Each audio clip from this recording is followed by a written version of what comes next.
శుభోదయం. ఇది FIBA radio internet ప్రసార కేంద్రం. నేటి మా తెలుగు కార్యక్రమమునకు స్వాగతం. ఇప్పుడు వినండి ఆరాధనా సమయం.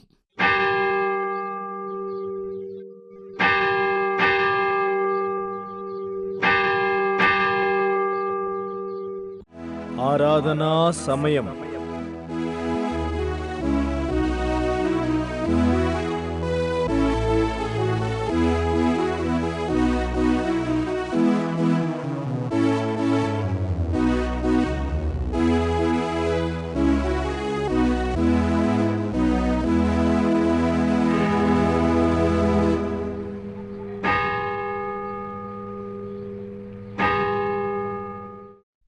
యెహోవాకు కృతజ్ఞతాస్తుతులు చెల్లించుడి, ఆయన నామమును ప్రకటన చేయుడి, జనములలో ఆయన కార్యములను తెలియచేయుడి. ఆయనను గూర్చి పాడుడి, ఆయనను కీర్తించుడి, ఆయన ఆశ్చర్యకార్యములన్నిటిని గూర్చి సంభాషణ చేయుడి. సంగమంతయు అలాగే నిలబడి ఉండగా, నేడో రేపో ఏనాడో యేసు రాజుగా వస్తాడు అనే పాట పాడుచు ప్రభువును మహిమపరచుదాం.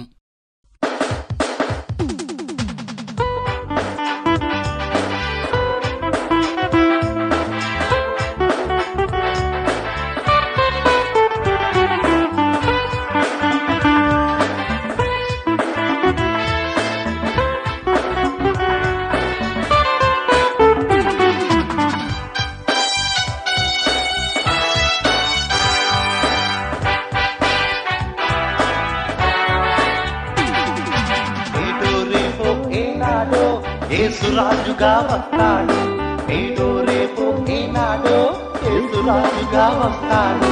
పరిశుద్ధులకే పరలోకం పరినిక్కముగా ఇస్తాడు, పరిశుద్ధులకే పరలోకం పరినిక్కముగా ఇస్తాడు. నేడో రేపో ఏనాడో యేసురాజుగా వస్తాడు, నేడో రేపో ఏనాడో యేసురాజుగా వస్తాడు.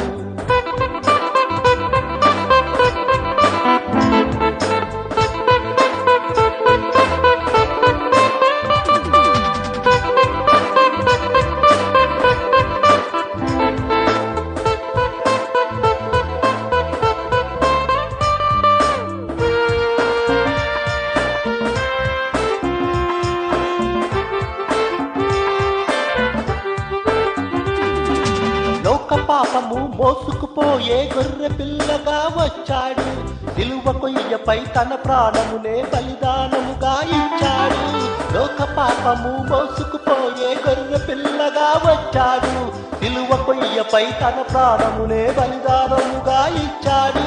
నేడు రేపో ఏనాడో యేసురాజుగా వస్తాడు, నేడు రేపో ఏనాడో యేసురాజుగా వస్తాడు.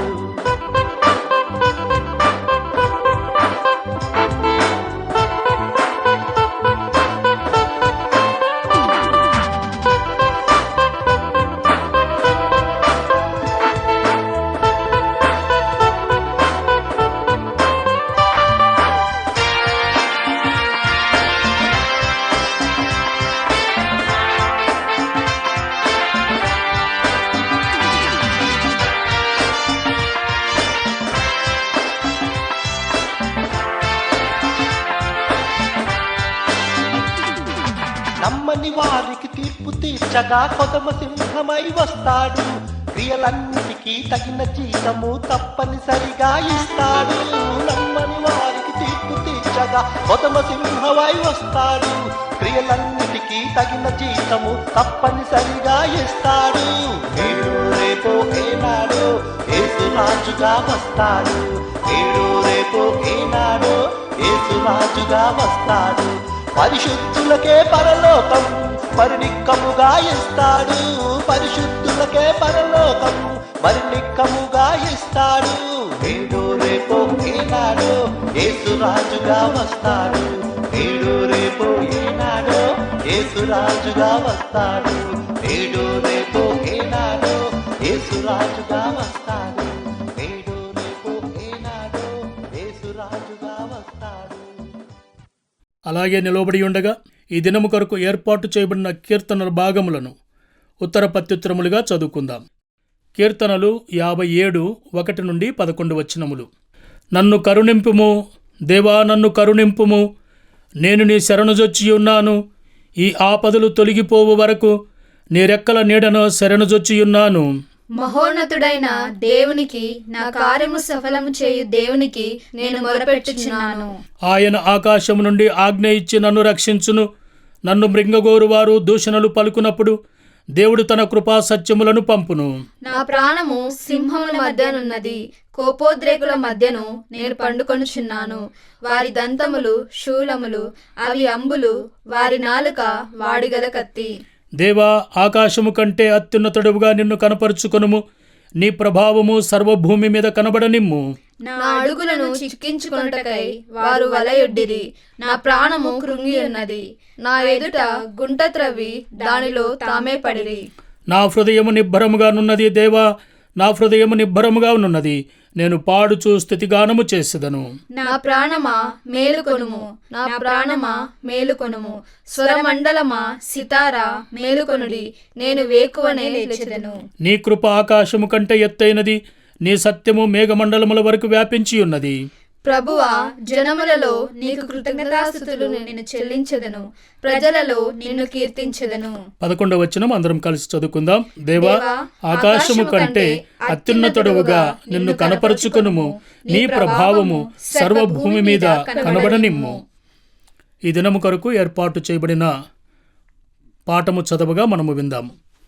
యెహెజ్కేలు గ్రంథము 38వ అధ్యాయము 7వ వచనము. నీవు సిద్ధముగా ఉండుము, నీవు సిద్ధపడి నీతో కూడా కలిసిన సమూహమంతటిని సిద్ధపరచుము, వారికి నీవు కావలి అయి ఉండవలెను. దయచేసి సంఘమంతా కూర్చోనవలను. ఈరోజు మనకు దైవ వర్తమానము అందించువారు సహోదరులు దేవప్రియం యేసుదాస్ గారు.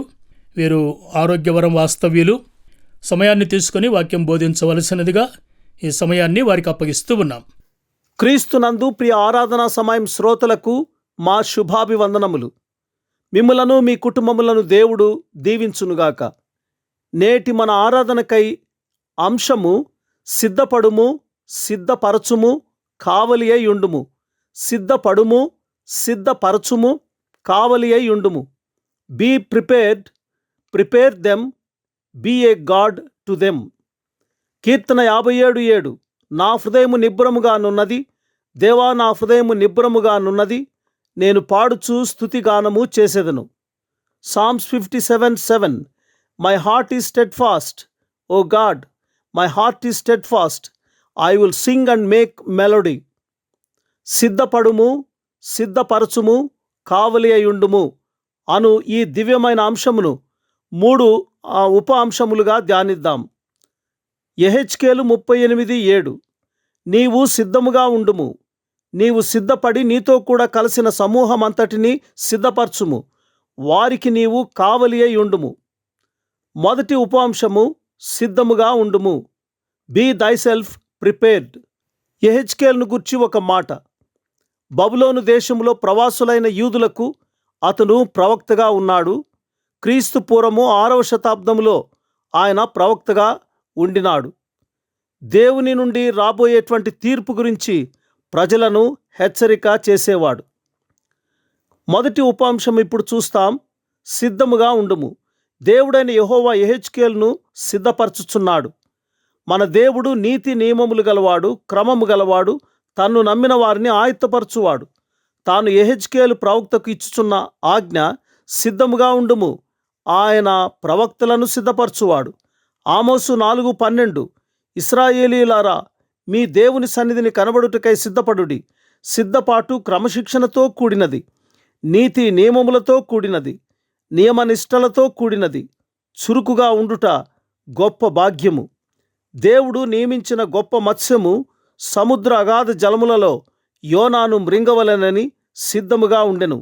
దేవుని ఆజ్ఞను శిరసావహించుటకు అది తన్ను తాను సిద్ధపరచుకొనెను. యోనా 1:17. ఆయన తన సృష్టిని నియమ ప్రకారం సృష్టించి ఉన్నాడు. తను సిద్ధపరచుకున్న ప్రణాళికను తప్పలేదు. సృష్టి అంతటి యందు ఆయన చేసిన ప్రతిదీ క్రమము తప్పకుండా తమ విధిని నిర్వహించుటకు సిద్ధముగా ఉన్నవి. సూర్య చంద్ర నక్షత్రాదులు తమ నియమ ప్రకారము తమ తమ కక్షలలో పరిభ్రమించుటకు సిద్ధపాటు కలిగి ఉన్నవి. ఆదికాండం 8:22 భూమి నిలిచి ఉన్నంత వరకు వెదకాలమును కోతకాలమును శీతోష్ణములను వేసవి శీతాకాలములను రాత్రింబగళ్ళును ఉండక మానవని తన హృదయములో యెహోవా అనుకొన్నాడని వ్రాయబడి ఉన్నది. క్రీస్తునందు విశ్వసించు ప్రతివాడు ఎల్లప్పుడూ సిద్ధముగా ఉండుట అవశ్యం. సమూయేలు పుట్టక ముందు నుండే హన్నా తన పెనిమిటితో కలిసి సిద్ధపాటు కలిగి షిలోహులో ఉన్న యెహోవా మందిరమునకు మ్రొక్కుకొనుటకు బలి అర్పించుటకు ఏటేటా తన పట్టణము విడిచి వెళ్ళుచుండెను. సిద్ధపాటులో విశ్వాసము నిరీక్షణను ఆమె కనపరిచినట్లు చూస్తూ ఉంటున్నాం. సృష్టి అంతా సిద్ధపాటుతో దేవుని మాటకు లోబడుచున్నది గాని మానవుడు మాత్రము కునుకుపాటు కలిగి ఉన్నాడు. సిద్ధపాటుకు వ్యతిరేక పదం సోమరితనం. ఆదికాండము 19:16 లోతు తడవు చేసెను అని వ్రాయబడి ఉన్నది. 15వ వచనములో చూస్తే తెల్లవారినప్పుడు ఆ దూతలు లోతును త్వరపెట్టి, లెమ్ము, ఈ ఊరి దోష శిక్షలో నశించిపోకుండా నీ భార్యను ఇక్కడనున్న నీ 2 కుమార్తెలను తీసుకొని రమ్మనిరి. అయితే అతడు తడవు చేసెను అన్న మాట శోచనీయం. సహజ సిద్ధపాటుకు మానవుడు వ్యతిరేకమైపోతున్నాడు. చితిసారకపు మ్రానుతో నీ కొరకు ఓడను చేసుకొనుము. ఆదికాండము 6:14 అనగానే నోవాహు సిద్ధపాటుతో తన ఇంటి వారి కొరకు ఓడను సిద్ధపరచుకున్నాడు.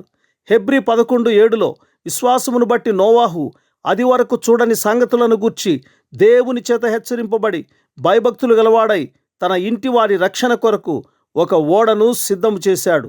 నీతిమంతుడని పిలువబడిన నోవాహు దేవుని మాటకు చెవియొగ్గి సిద్ధపాటు కలిగి ఉన్నాడు. 120 సంవత్సరములు హెచ్చరికను ప్రకటించినను మానవులందరూ మూకుమ్మడిగా నోవాహు మాటను పెడచెవిని పెట్టి జలప్రళయంలో నశించిపోయినారు. ప్రియమైన స్నేహితుడా, సోదరి, మన విషయం ఎట్లున్నది? దేవుని ఆరాధించుటలో, ప్రార్థించుటలో మన కుటుంబములను, మన స్వీయ జీవితములను సిద్ధము చేసుకుంటున్నామా? ఆదికాండము 18:1-3 వచనాలలో మమ్రే దగ్గరనున్న సింధూరు వనములో అబ్రహాము ఎండవేళ గుడారపు ద్వారమందు కూర్చుని ఉన్నప్పుడు యెహోవా అతనికి కనబడెను. అతడు కన్నులెత్తి ఆ 3 మనుషులను చూచి గుడారపు వాకిటి నుండి వారిని ఎదుర్కొనుటకు పరుగెత్తి వెళ్ళి నేల మట్టుకు వంగెను. ఇది అతని సిద్ధపాటుకు గుర్తు. వారి కొరకు ఒక మంచి విందు భోజనమును త్వరగా సిద్ధపరచినని 7వ వచనంలో వ్రాయబడి ఉన్నది. సిద్ధపాటు అన్నది ఏమరుపాటుకు గాని, ఆలస్యమునకు గాని, అలసత్వమునకు గాని, సోమరితనంకు గాని అస్సలు తావివ్వదని గ్రహించాలి. సామెతలు 30:25 చీమలు బలము లేని జీవులు, ఆయనను అవి వేసవిలో తమ ఆహారమును సిద్ధపరచుకొనును. చీమలు చురుకుగా ఉండి రాబోయే వర్షాకాలంలో తిరిగి ఆహారము కూర్చుట కష్టతరమని గ్రహించి ముందుగానే వేకువలో లేచి ఆహారమును సిద్ధపరచుకుంటాయి. ప్రియమైన స్నేహితుడా, సోదరి, సామెతలు 6:6 చూస్తే, సోమరి, చీమల యొద్దకు వెళ్ళుము, వాటి నడతలు కనిపెట్టి జ్ఞానము తెచ్చుకొనుము. 8వ వచనంలో అవి వేసవి కాలమందు ఆహారము సిద్ధపరచుకొనును, కోతకాలమందు ధాన్యము కూర్చుకొనును.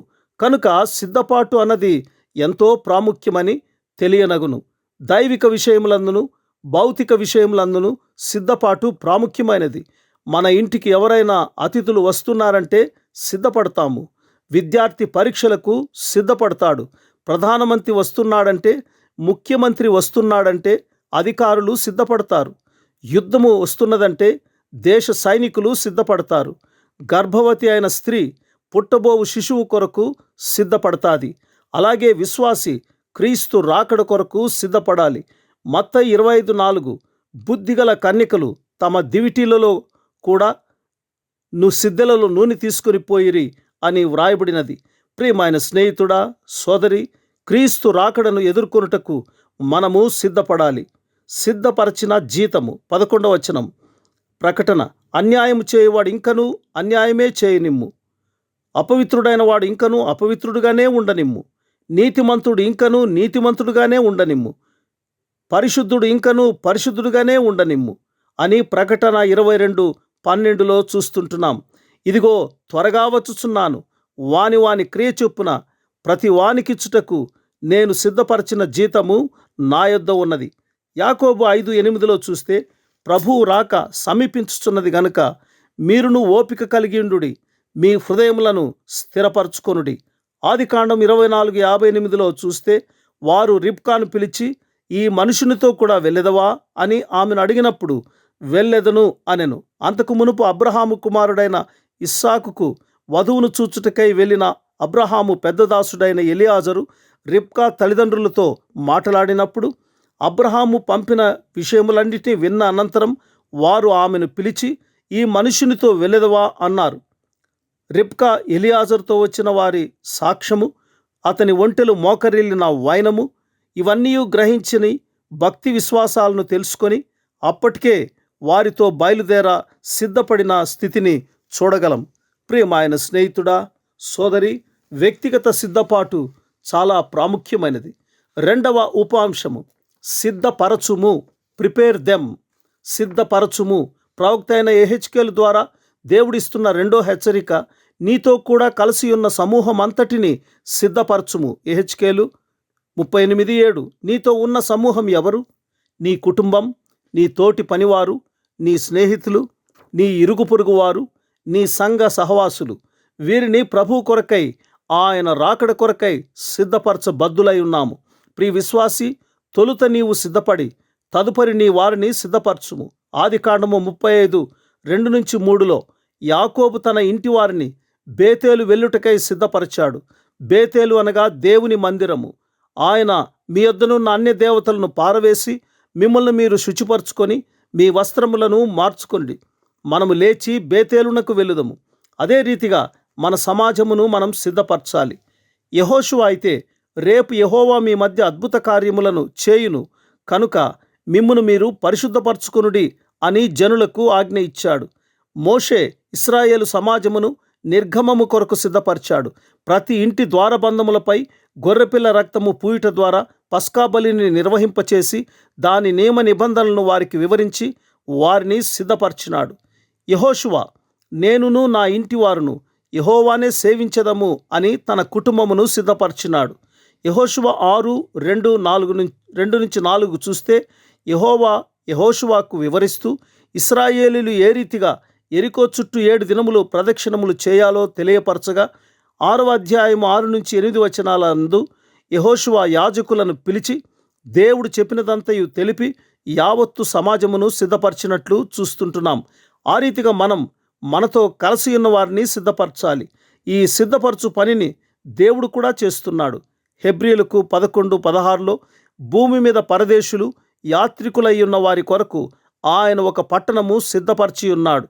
యేసయ్య యోహాను 14:23 చూస్తే, మీకు స్థలము సిద్ధపరచ వెలుచున్నాను, నేను వెళ్ళి మీకు స్థలము సిద్ధపరిచిన ఎడల నేనుండు స్థలములో మీరును ఉందురు. న్యాయాధిపతులు 7:15-16 గిద్యోను ఇశ్రాయేలీయుల దండులోనికి తిరిగి వెళ్ళి, లెండి, యెహోవా మిద్యానీయుల దండును మీ చేతికి అప్పగించుచున్నాడని చెప్పి ఆ 300 మందిని 3 గుంపులుగా చేసి బూరను వట్టి కుండను ఆ కుండలలో దివిటీలను ప్రతివానికిచ్చి వారితో ఇట్లన్నాడు, నేను చేయునట్లు చేయుడి. అది వారు విని బూరలను ఊది కుండలను పగులగొట్టి ఎడమ చేతులలో దివిటీలను కుడి చేతిలో ఊదుటకు బూరలను పట్టుకొని విజయం సాధించారు. అలాగు వారిని గిద్యోను సిద్ధపరిచాడు. ఎస్తేరు 4వ అధ్యాయం 15-16 చూస్తే, యూదుల ఊచకోతను ఆపుటకు ఎస్తేరు మొర్దెకైతో, నీవు పోయి యూదులనందరినీ సమకూర్చి నా నిమిత్తము ఉపవాసముండి 3 దినముల అన్నపానములు చేయకుండుడి. నేనును నా పనికత్తెలను ఉపవాసముందుము. న్యాయ వ్యతిరిక్తమైనను నేను రాజునొద్దకు ప్రవేశించుదును. నేను నశించినా నశించెదను. ఆ తీర్మానంతో ఎస్తేరు యూదులనందరినీ ప్రార్థనకై సిద్ధపరిచింది. దానియేలులో చూస్తే 2వ అధ్యాయం 12 రాజుకు నెబుకద్నెజరు తనకు కలిగిన కలభావము చెప్పనందున బబులోను జ్ఞానులందరినీ సంహరింప పూనుకొనగా రాజభటులు దానియేలు, షద్రకు, మేషకు, అబేద్నెగోలను సైతం చంప చూడగా దానియేలు తన ఇంటికి వెళ్ళి స్నేహితులతో కలిసి ఆ కల యొక్క మర్మ విషయంలో దేవుని వలన కటాక్షము పొందు నిమిత్తమై ఆయనను వేడుకొడుడని వారిని హెచ్చరించి ప్రార్థనకై పురమాయించి సిద్ధపరిచాడు. విజయము పొందుకున్నాడు. ప్రియమైన స్నేహితుడా, సోదరి, అలాగే మన యేసునాథుడు సైతం తన శిష్యులను ప్రార్థనలో సిద్ధపరిచాడు. మార్కు 14:38 మీరు శోధనలో ప్రవేశించకుండునట్లు మెలకువగా నుండి ప్రార్థన చేయుడి. ఆత్మ సిద్ధమే గాని శరీరము బలహీనమని పేతురుతో చెప్పి ఉన్నాడు. యేసునాథుడు తన శిష్య గణమును అలాగూ సిద్ధపరిచాడు. ప్రియమైన స్నేహితుడా, సోదరి, ఆది అపోస్తులు సైతం నిత్యము తమ్మును తామును సమాజమును సేవ నిమిత్తం సిద్ధపరచుట గమనార్హం. మన సంఘ సమూహములను సిద్ధపరచుట చేయగలుగుచున్నామా? సంఘము అనగా యేసు ప్రభువునకు ప్రియ వధువు. ప్రకటన 19:7 గొర్రెపిల్ల వివాహోత్సవ సమయం వచ్చినది, ఆయన భార్య తన్ను తాను సిద్ధపరచుకుని ఉన్నది అని వ్రాయబడిన ప్రకారము ఆయన సంఘమును సిద్ధపరచుచున్నామా? 3వ ఉపాంశముగా కావలి వాడవై ఉండుము. Be a guard unto them. కావలి అయి ఉండుము. కీర్తన 136. కావలివారు ఉదయం కొరకు కనిపెట్టుట కంటే ఎక్కువగా నా ప్రాణము ప్రభువు కొరకు కనిపెట్టుచున్నది. కావలివారు ఉదయం కొరకు కనిపెట్టు కంటే ఎక్కువగా నా ప్రాణము కనిపెట్టుచున్నది. My soul waiteth for the Lord more than that watch for the morning. కావలివారు ఉదయం కొరకు కనిపెట్టుట అనగా నీతి సూర్యుని రాకడ కొరకు అనగా రెండవ రాకడ పర్యంతము మనము కనిపెట్టు కావలివారమై ఉండాలి. సంఘమును లోకమును ప్రభువు రాకడను తెలుపు కావలివారిగా మనము నిలవాలి. ఎహెజ్కేలు 33:7 నరపుత్రుడా, నేను నిన్ను ఇశ్రాయేలీయులకు కావలివానిగా నియమించి ఉన్నాను కనుక నీవు నా నోటి మాటను విని నాకు ప్రతిగా వారిని హెచ్చరిక చేయవలెను. కావలివాడు శత్రు సంచారమును కనిపెట్టి పట్టణమును హెచ్చరించును, ప్రమాదమును పసిగట్టి ప్రజల ప్రాణమును కాపాడును. మనము యెరూషలేము ప్రాకారముల మీద కావలివారిగా ఉన్నాము. యెషయా గ్రంథము 62:6-7 చూస్తే, యెరూషలేమా, నీ ప్రాకారముల మీద నేను కావలివారిని ఉంచి ఉన్నాను. రేయైనను పగలైనను వారు మౌనముగా ఉండరు. యెహోవా జ్ఞాపకకర్తలారా, విశ్రమింపకుడి. ఆయన యెరూషలేమును స్థాపించు వరకు, లోకమంతటా దానికి ప్రసిద్ధి కలుగజేయు వరకు ఆయనను విశ్రమింపనీయకుడి. కావలివాడుగా నియమింపబడిన వాడు సృష్టికర్త అయిన దేవునికే జ్ఞాపకకర్తగా ఉండుట విశేషము. ఇది ఎంత ఆశ్చర్యం! బాకా ఊదుట ఎంతో, బూర ఊదుట అంతే. రాబోయే ప్రమాద హెచ్చరిక చేయుటలో యుద్ధనాదము చేయు బూరయు అటువంటివే. 1 కొరింథీ 14:8 మరియు బూర స్పష్టము కాని ధ్వని ఇచ్చినప్పుడు యుద్ధమునకు ఎవడు సిద్ధపడును అని వ్రాయబడి ఉన్నది. ప్రియమైన స్నేహితుడా, సోదరి, నీవు ఆయనకు కావలివాడవు మరియు యుద్ధనాదము అను సువార్త ప్రకటించుటకు స్పష్టమైన ధ్వని సలుపు ఆత్మీయ సైనికుడవు అయి ఉండుట గమనార్హం. 1 తిమోతి 2:3-4 క్రీస్తు యేసు యొక్క మంచి సైనికుని వలె నాతో కూడా శ్రమను అనుభవించుము. సైనికుడెవడును యుద్ధమునకు పోవునప్పుడు తన్ను దండులో చేర్చుకునిన వానిని సంతోషపెట్టవలెనని ఈ జీవన వ్యాపారములలో చిక్కుకొనడు. స్నేహితుడా, సోదరి, నీవు నేను ఆయన సంఘమునకు కావలివారమని, ఆయన జట్టులోని మంచి సైనికుని వలె ఉన్నామని మరవకూడదు. సిద్ధపడము, సిద్ధపరచుము, కావలివాడవై ఉండుమని చెప్పిన హెచ్చరికను మన కొసంగిన ప్రభువును స్తుతించి ఆరాధించుదముగాక. ఆమెన్. దేవుడు తన వాక్యమును మన వినికిడిలో దీవించునుగాక. ఇప్పుడు మనమందరం అలాగే నిలవబడి ఉండి ప్రభు నేర్పిన పరలోక ప్రార్థనను మనము చెప్పుకుందాం.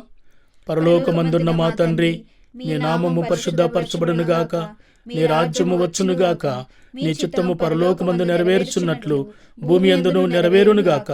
మా అనుదిన ఆహారం నేడు మాకు దయచేయుము. మా రుణస్థులను మేము క్షమించున్న ప్రకారము మా రుణములను క్షమించుము. మమ్మను శోధనలో నుండి తేక దుష్టు నుండి మమ్మను తప్పించుము. ఎందుకనగా రాజ్యము, బలము, మహిమ నిరంతరము నీవై ఉన్నవి తండ్రి. ఆమేన్.